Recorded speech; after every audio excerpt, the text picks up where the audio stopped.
This is massive. So I'm actually maximized my screen to do this episode of What's Up Flobo, and I didn't realize my head is that large. What's going on, everybody? It's episode 112 of What's Up Flobo. What's Up Flobo Classic, man. This episode and all the other episodes are available right here in the YouTube page every Wednesday and Friday.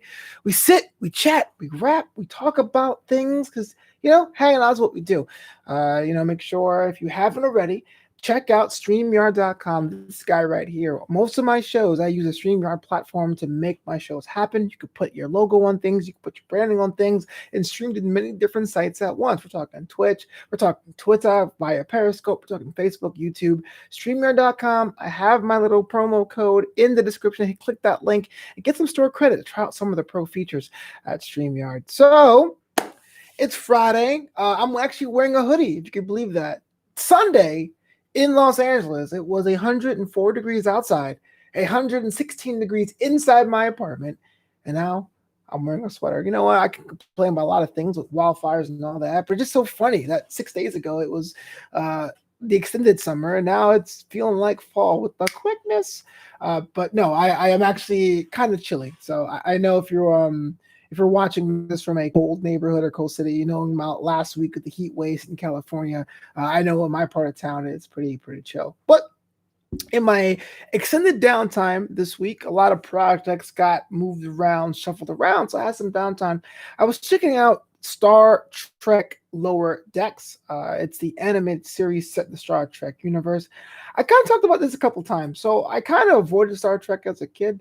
I thought it was like the fandom was already way down the line when I was coming up, so I didn't think it was for me.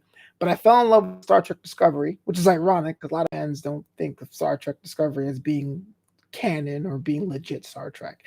But it kind of opened me up to a lot of things. So I'm learning things piece by piece.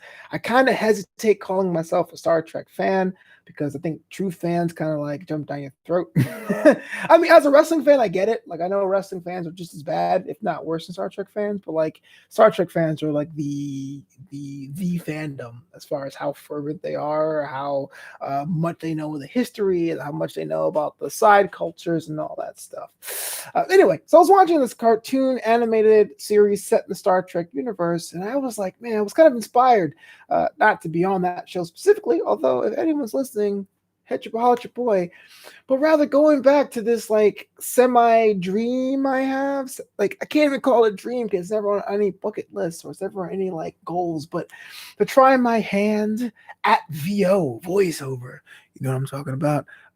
Manipulating the voice to convey the needs and wants and desires of a character, fictional, in animation or even in audio dramas or something like that.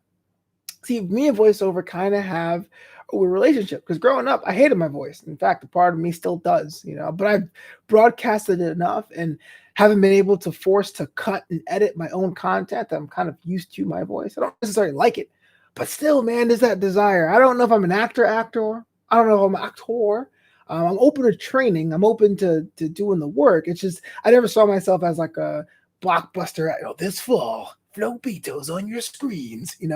But voice work is something I always wanted to be a voice of a cartoon, or more specifically, a cartoon that has merit that becomes a part of pop culture. Like the Simpsons are pretty much locked in, but like you can imagine having a voice on like SpongeBob SquarePants, or having a voice on the first season of the American adaptation of Pokemon. Like these are things that get ingrained with childhoods, and those people grow up and they have kids of their own and they load those tapes. Or like, to me, I didn't realize this, but the cartoon Arthur on PBS has like 5 different Arthurs, but I still remember the first one's voice in my head. Every time I see an Arthur meme, I think of the original voice actor.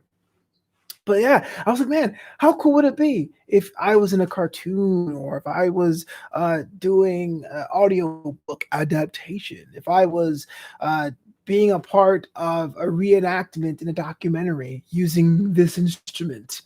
How would that work out?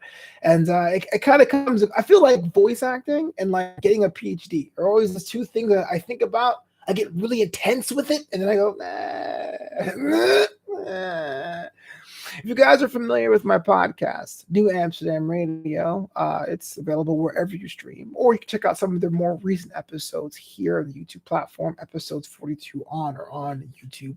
I have an episode with my buddy Philip Reich, who was a voice actor, a professional one, does voice acting for anime shows and all those things. It's called episode 53, 54, Do the Voice. It's called Do the Voice, and I actually get to talk to him about that process and not to take it lightly. I mean, voice acting comes with a lot of training and a lot of auditions and upgrading your gear and getting an agent and representation and all that stuff. So I'm not being flippant. I'm not being like, I have a funny voice, I want to do it. I think it's more of like, man, is that something else I'm going to put my name on? Like, how many slashes am I going to acquire in my lifetime? I'm going to have like a collection of aptitudes when it's all said and done. I don't know. If I had a chance to be a voice actor, I would love to be in a cartoon, or maybe a teenager cartoon, like a teenage-based one, like one that TV-14, I guess, or like a Star Trek Lower Decks, but not that specifically. That'd be kind of cool. I don't know. Should I be a part of my dream jar? Should I be part of my bucket list? I have not decided yet. But the past 2 days, I've been researching heavily about the process it takes to become a voice actor, besides becoming super famous on one discipline and having my agent get me in a Pixar film.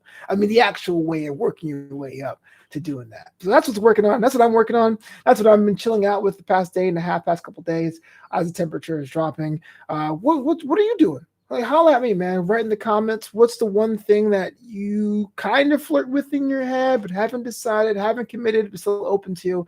I would love to know what you guys are in with that headspace. This is episode 112 of What's Up, Flobo. I'm all over. Check me out on social media at Flobo Boys on Twitter, at Flobito on Instagram, and at Flobo Boys on Instagram. And there's 3 ways you can go out there and support the homie. One, right now, I'm on Twitch, twitch.tv/Flobo Boys. Please follow, become a member of the fam on that side on Twitch, twitch.tv/Flobo Boys.